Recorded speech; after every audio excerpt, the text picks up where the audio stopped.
having spent a whole lot more time on our border and in these facilities than she has, I can tell you, you don't have a commode there without having you got a sink with water hydrants. So no one's drinking out of the toilets? No, well, I can't say nobody's done that. Because it's not disgusting. I'm laughing because it's a claim that none of us want people drinking out of the toilet. That's ridiculous.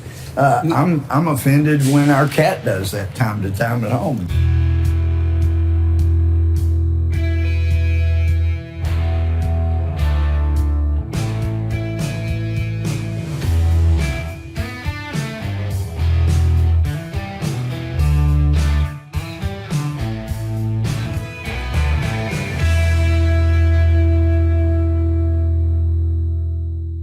Louie, thank you so much. I should say Congressman Gohmert. I'll be very, very respectful, but we've been friends. I've told you, Louie. Long time friends.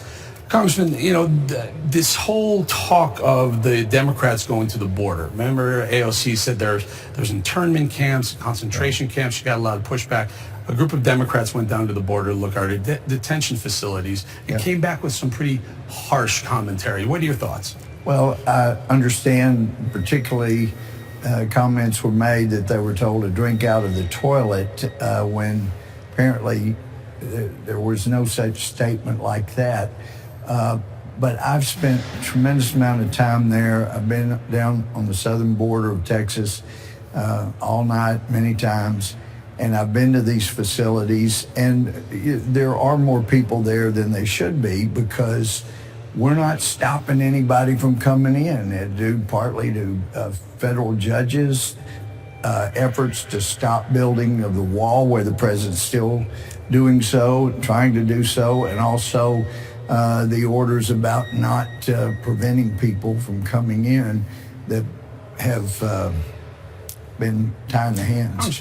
We've heard no crisis. The rhetoric was against Trump saying there's no crisis, and then we've heard manufactured crisis. Mm-hmm.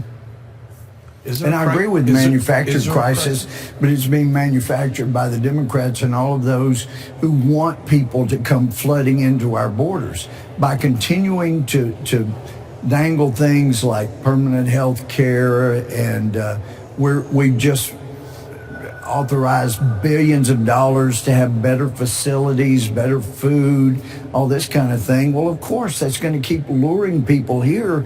And when I see a father and daughter drown dead together, I mean, it breaks my heart. It's quite emotional. And it makes me really angry at those who continue to lure people like that because they won't secure the border. And let me make this comment. You know, as a former litigator and a judge, Chief Justice, I know in America we have this evolved great system of justice, and there is a doctrine called attractive nuisance. If you have a swimming pool or some water in your yard and you don't build a wall or a fence around it, and someone comes and drowns in your water, you are going to be sued, and you're most likely going to lose and pay a tremendous amount of money. If our system didn't provide immunity to members of Congress, there would be a lot of Democrats who would be held liable for those people drowning on our border. Let's stay on that thought right now. Last week we were at the debates in Miami. On the second night of the debate, all 10 candidates were asked, if illegals, are you in favor of providing health care for illegal entrance into the country? 10 hands went up. Unanimous hands went up. What are your thoughts on that? What would that do to our borders if all you had to do is step foot in the United States and you got free health care? We're already providing emergency health care. We're providing emergency services, rescuing people that the drug cartels have left abandoned. And so there's already some of that going on. But what it tells me is that we're coming close to the end of this little experiment in self-government that's gone on for 230 years. We're already the first generation who is not ensuring, not driven by the goal to make this country better for future generations. First one, because 70% are saying we won't make it better for future generations. But when we are already spending trillions of dollars getting ourselves in debt by over $1 trillion each year, and people want to add multiples of those trillions each year in health care to people that are coming in illegally, it means the country ends that much sooner if they get in control of the White House and the two houses of Congress. We only have about a half a minute or so, but I have to say that would be pretty much the definition of a socialism creeping into our society. Yes, and what it would mean is we go bankrupt as a nation, and you would have a situation that we've seen throughout history.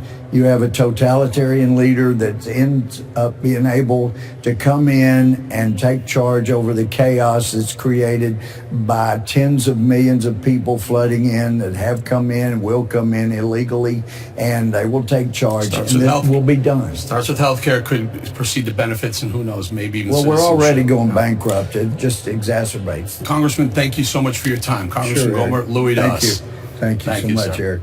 All right, we're going to continue now. We're still rolling.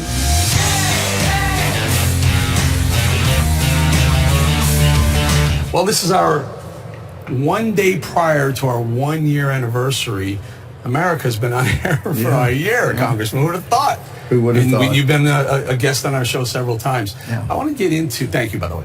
I want to get into. I'm thrilled you are. Thank you. You need to be out there up front. Let's talk a little bit about what the Democrats are doing with the border. You know, AOC went down to the border and she said she saw some crazy stuff, right?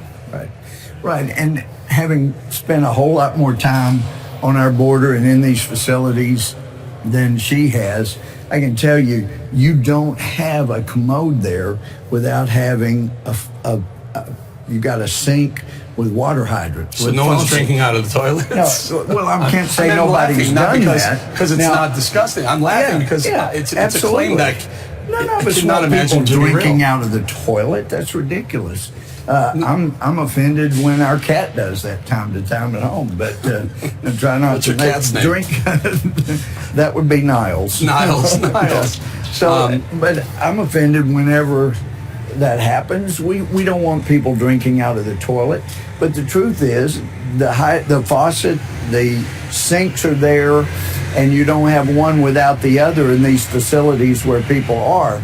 So like I say, I've spent a lot of time down there, and as I understand, the folks had said that that one of the people there didn't know how to work the faucet, and so she got water out of the toilet, but nobody told her to do that. Mm-hmm. So let's don't make things worse than they are. It really isn't fair to the people that are doing everything they can in the Border Patrol. And again, we talked about this earlier, but 10 out of 10 Democrats on that second night of that stage, when asked the question, should or would they, as president, allow illegal immigrants to get free health care, they all raised their hands saying yes. I mean, I really think, honestly, Congressman, when I saw that, and I was at that debate, when I saw that, I think that group put the nail in the coffin for any Democrat being president before Donald Trump leaves office. Well, see, I don't know. If there have been enough people miseducated, like AOC, to think these horrendous things about America, then you could have a Democrat elected, and basically it would be the end of this little experiment in self-government that started 230 years ago when our Constitution was ratified. We know that most forms of government don't last 200 years, and we know we're on borrowed time, but when we're spending $1 trillion more than we bring in, and people say, oh, let's spend trillions more than that every year for health care for people who are not here, not going to help our veterans that much. This will be for people that will flood in. And what I know from the Border Patrols, I hear from them constantly, every time somebody in Congress, somebody associated with the White House says anything about amnesty, legalization, free this or that, they get another overwhelming flood of people coming in illegally. And this White House isn't doing that, thank God. What this is about? You get people to get free health care once they get here. Basically, you're opening the borders to there's 6 billion people in the world. Yeah. I got to think 5 of the 6 billion would like to be here. It may be closer to 7, who knows? We don't even know for sure how many are in China, but we're told there are over 1 billion, maybe 1.5 billion that want to come to America. We got maybe 350 million people here. You bring in even 300 million people, this country is over. This greatest hope for freedom for the world, as it's ever been, will be gone. And as I visited, not to with mention people, how long we'd have to wait for a driver's license at the DMV. Well, I'm just talking about you would very quickly move toward a totalitarian government, one strong person, whether it's a Chavez or Hitler or a Stalin, somebody would seize power. And, the same reason that Whittaker Chambers converted to communism, to understanding that free markets are the way to go, is because it is so oppressive. But we have lived in a free country. We're seeing that more and more government intrusions into our personal lives, spying on us. And it's just the way things are. You look at history, these things happen. We have to fight to preserve what we have. Speaking of oppressive governments and dictatorships, Kim Jong-un, President Trump visited, and Kim Jong-un famously walked across the demilitarized zone line. Right. Are we legitimizing a crazy wacko dictator who's been known to kill his own people? Well, if the President Trump, his administration, can talk down North Korea from the nuclear weapons that the Clinton administration basically gave them. We gave them the technology, we gave them what they needed. We assured that under Clinton, that they would get what they needed. And then if we didn't learn anything from them, basically all they had to do in return was sign saying, we won't use these to make nukes. It reminded me of... We won't attack South Korea.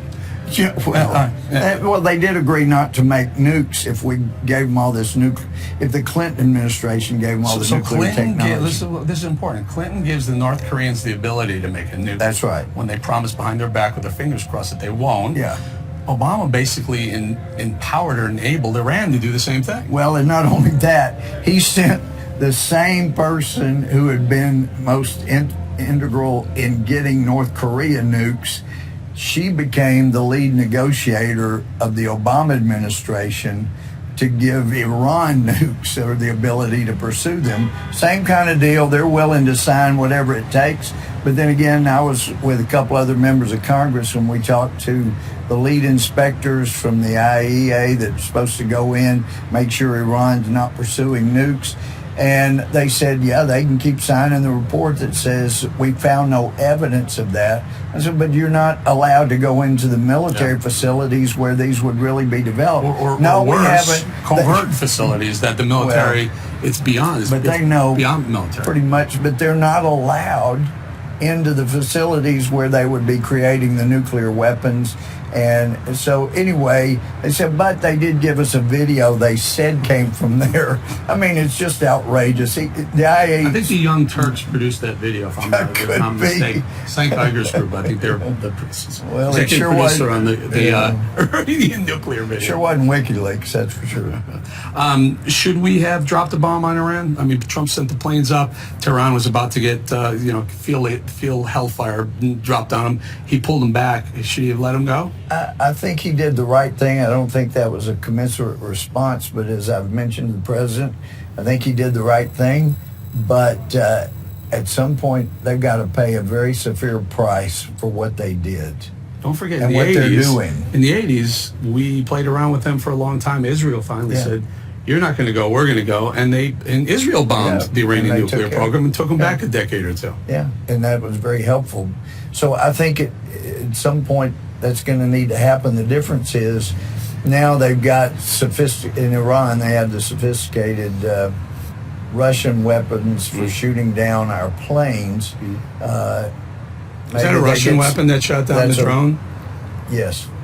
That's my understanding. So $200 million is a lot of money, not worth starting a war over, but we'll talk about reparations. There should be some reparations for at least that, and some punitive damage so that other countries don't feel, hey, you can shoot down a U.S. drone and not get smacked for it. Well, and of course we had a lot of Iranian assets that were frozen that Obama not only unfroze gave back, and then sent them cash.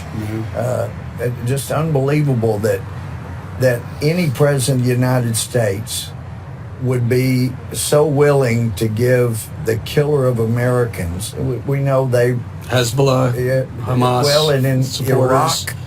Iraq, they provided so much of the IEDs and whatnot that were killing American troops. It was crazy. Congressman, I have no idea why, if Obama wanted to be a philanthropist to terrorists, fine, but spread it out over time. I mean, just don't hand them $100 billion and say, normally in hey, the this criminal is yours, world, we've been holding on to it. We'd say they were an accessory to the killing of Americans. If you're providing money to people you know are the biggest supporters of terrorists in the world today, and you're giving them billions, tens of billions, $150 billion, then you're either crazy or you're becoming an accessory to the biggest funder of terrorism in the world. No doubt. I think the last topic, the economy, we're going to go talk to, I'm going to have a meeting with Larry Kudlow. Hitting on all cylinders, can it last? I mean, this is an important time. We're about a year and a half out from an election. If the economy falters in that time, this is really Trump's biggest talking point going into 2020. Can it stay strong another year and a half? I think it can, and I think it will. But keep in mind, you have other factors at play, like the Fed. They did everything they could to help President Obama get reelected. Economy was terrible, but they kept lowering interest rates and just kept them down to basically nothing in order to make the economy look better than it was. And then we've seen since President Trump came in, the Fed raised interest rates to try to make the economy worse. Slow it down. Well, so the Fed was literally trying to slow the accelerator on a strong economy. So just like Mueller kept an investigation going for nearly 2 years that he knew months into it should never have even started, was worthless, was not going where it was supposed to. As I've told reporters over the last couple of years, he is not going to stop that before the 2018 election. And I know my friend Rudy Giuliani and others say, oh no, he doesn't want to interfere with the 2018 election. I'm going, yes, he does. Of course he does. And he did affect the 2018 election. And so I think you'll see so Mueller helped throw the House to the Democrats, and now I think you'll see the Fed do what they can to throw the election to the Democrats. So it means the economy is going to have to be able to withstand meddling by the Fed to try to slow it down. Low taxes, low regulations is going to do the trick. I think it will. Congressman Gohmert, I think it's going to work for president. Thank you very much. That's for America. I don't know if you heard this in the background. Sesame Street at the Capitol. How appropriate. They're probably going to go do a little refresher for the Democrats on the Hill. Yeah. I wish President Obama's administration had gotten that down, because they would have learned that you do it with a bill, you don't do it with executive orders. Remember that? What was that? Schoolhouse Rock? What was that? Cool. I'm just a bill. Yes, I'm only a bill. And I'm sitting here on Capitol Hill. How a bill becomes a law? I'm just a bill on the hill, a lonely bill on the hill. Yeah, except it's overwhelmed during Obama's administration with executive order after executive order. There we go. Sir, thank you very much. Thanks, Eric. America. Tomorrow, big show, 4th of July from the Trump Hotel, live from 6. We're on and off from 6 all the way from 7 to 9 live. We're going to be live in the Trump Hotel. You got to go to Blaze TV, Blaze Media, either one, and really enjoy an amazing Independence Day celebration from literally the belly of the beast. Could I ask one thing? Yes, sir. Yes, sir. If you believe in prayer, pray for America. There you go. We're going to leave it on that note.